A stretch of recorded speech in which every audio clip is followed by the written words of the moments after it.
சுச்சக்கர வரதாச்சாரியம் சுத்தசத்வ குருத்தமம் ஸ்ரீநிதி ரகவம் வந்தே ஹியபார கருணாகரம் கவிதாஜித கல்லோலி கன்யகா காந்தவக்ஷசே கருணாதி குணாட்யாய கமலாநிதயே நமஹ. ஸ்ரீ சங்கரா தொலைக்காட்சி நேயர்களுக்கு நமஸ்காரம். புன்னகை ராமாயணம் சுந்தர ஸ்பந்தம் 51வது ஸ்லோகத்தை இன்றைய தினம் நாம் காண உள்ளோம். சீதை சரமா மூலம் ராவண சபையில் ஹனுமான் செய்த சாகசங்களை எல்லாம் அறிந்து அவற்றை இப்ப ராமனுக்கு எடுத்து சொல்ல அதை கேட்டு கேட்டு ராமன் புன்னகை செய்கிறான். நீங்களும் சங்கரா தொலைக்காட்சி மற்றும் கவசம் கனெக்ட் வாயிலாக கேட்டு அனுபவித்து வருகிறீர்கள். இப்ப 51வது ஸ்லோகம். ராவணன் முன்பு அவனை விட உயர்ந்த ஆசனத்திலே தன்னுடைய வாளையே ஆசனமாக்கி மேலே அமர்ந்துட்டார் ஹனுமான். இதுக்கப்புறம் ராவணனும் மற்ற அரக்கர்களும் என்ன செய்தார்கள் அதைத்தான் இந்த ஸ்லோகத்திலே சரமா சீதையிடம் சொன்னதாக சீதை ராமன்ட்ட சொல்றா. என்ன விஷயம்?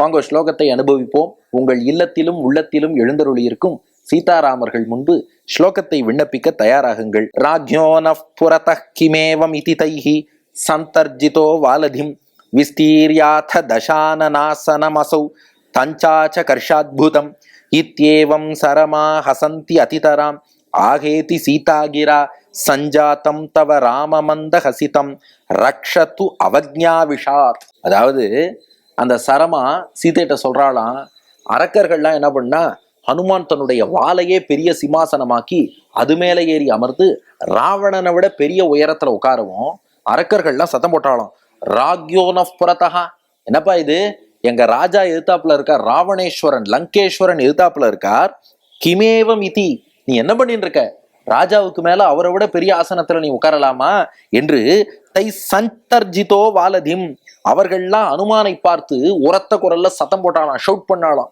இவர் எங்க ராஜாவை இன்சல்ட் பண்ற மாதிரி ராவணனை அவமானப்படுத்துற மாதிரி நீ இப்படி உட்காரலாமான்னு கேட்டா.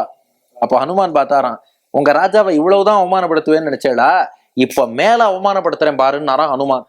என்ன பண்ணிட்டாராம், இதை நன்றாக 3 டைமென்ஷன் முப்பரிமாணத்துல கொஞ்சம் அப்படியே கற்பனை பண்ணி பாருங்க. வாலை சிம்மாசனமாக்கி மேல உட்கார்ந்து இருந்தாரா, அதை என்ன பண்ணாராம், விஸ்தீரிய அத, அந்த வாளை இன்னும் நீட்டினாராம். பார்த்தா வால் இன்னும் நீண்டுண்டே போறது, ராவண நோக்கி நீண்டிண்டே போனதான்.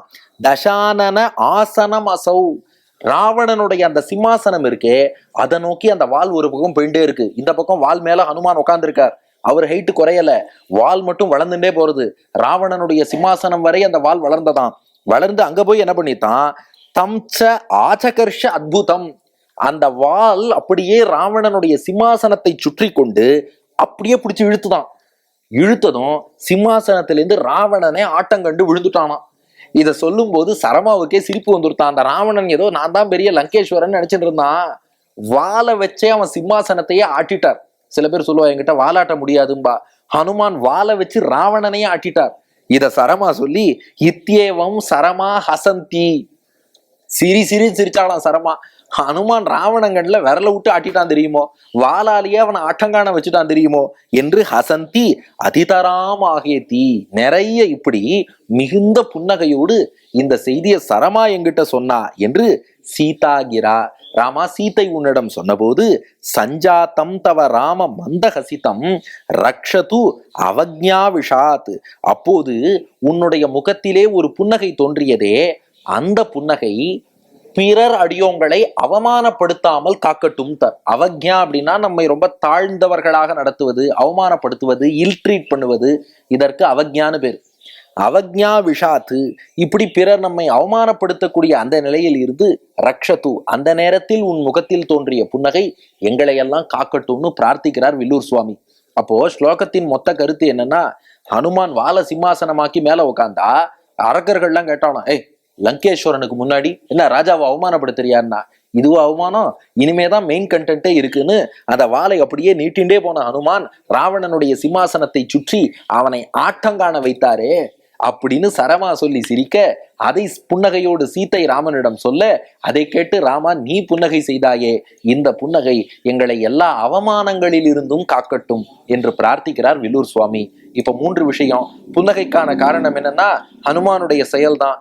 ராவணனை வாழ வச்சே ஆட்டினானே ஹனுமான், அதை நினைத்து ராமன் புன்னகை செய்தான், இது புன்னகைக்கான காரணம். 2, இந்த புன்னகை உணர்த்தக்கூடிய ஹனுமானுடைய குணம் என்னன்னா, யாரெல்லாம் பிறரை அவமானப்படுத்தணும்னு நினைக்கிறாளோ அவர்களுக்கு அவமானத்தையே பரிசளிப்பவர் ஹனுமான். இத ராவணன் விஷயத்துல பார்த்துட்டோம். ஒரு தூதுவன் என்று பாராமல் அவரை கட்டி இழுத்துன்னு வாங்கினான். ராவணனை கட்டி இழுத்து கீழே தள்ளிட்டார். அதனால அவமானப்படுத்தணும்னு நினைக்கிறவனுக்கு அதையே கரெக்டா திரும்ப கொடுக்கக்கூடியவர் ஹனுமான். அந்த குணத்தை பார்க்கிறோம். இந்த ஸ்லோகத்தை அனுபவிக்கிறவாளுக்கு என்ன பலன்னா, வாழ்க்கையில நிறைய அவமானம் பல பேர் சொல்லுவா இல்லையா, இது எங்களை பார்த்தாலே யாருக்கும் பிடிக்க மாட்டேங்கிறது சார், ரொம்ப இல்ட்ரீட் பண்றாங்க, மரியாதை குறைவா நடத்துறாங்க. அப்படியெல்லாம் இல்லாமல் மாபெரும் சபைகளில் நீ நடந்தால் உனக்கு மாலைகள் விழ வேண்டும், ஒரு மாற்று குறையாத மன்னவன் இவன் என்று போற்றி புகழ வேண்டும் என்னும்படி எங்க போனாலும், அதுக்காக நம்மை அப்படியே ரொம்ப மானத்தோடு கர்வத்தோடு இருக்கணும்னு அர்த்தம் இல்லை. உரிய மரியாதை எல்லா இடத்திலும் கிடைப்பதற்கு வாங்கோ இந்த ஸ்லோகத்தை சேவிப்போம். ராஜ்யோனஃ புரதः கிமேவம் இதி தைஹி சந்தர்ஜிதோ வாலதிம் விஸ்தீர்யாத தசானநாசனமசௌ தஞ்சாச்ச கர்ஷாத்புதம் இத்யேவம் சரமா ஹசந்த்யதிதராம் ஆஹேதி சீதாகிரா சஞ்சாதம் தவ ராமமந்த ஹசிதம் ரக்ஷத்து அவஜ்ஞா விஷாத் என்று சொல்வோம். அவமானங்கள் நமக்கு ஏற்படாமல் சீதாராமர்களும் அனுமானும் ரட்சிப்பார்கள். நன்றி, வணக்கம்.